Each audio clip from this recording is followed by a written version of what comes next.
Well, the news that a young man who was an Australian soldier who'd converted to Islam and had gone to Syria to fight there and has been killed, one of some 100 Australians who've gone to fight in Syria, some of them have been killed, adds to the concern about young people in Sydney in particular and southwestern Sydney specifically, who are being recruited and radicalised. Some of them are going to fight in Syria, and the concern that this is going to pose a long-term threat.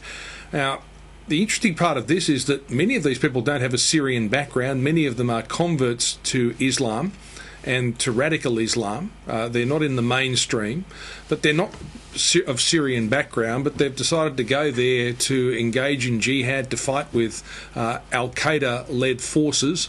They're getting training over there. There is a challenge for all of us here as to whether, first of all, they should be allowed to return once they've gone over there and done this, and secondly, what this says about the long-term future of terrorism, not just in Australia, but around the world.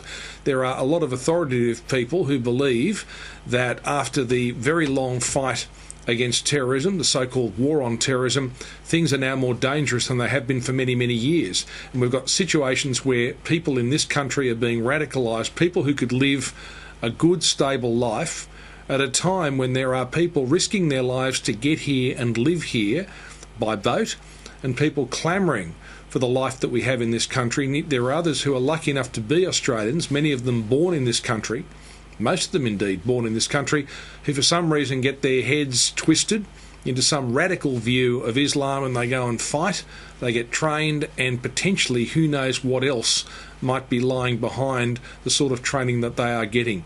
It is something for which there is no real answer, because in the short term you can talk about denying these people the capacity to return to Australia. You can raise questions about their citizenship if they go and fight in another country.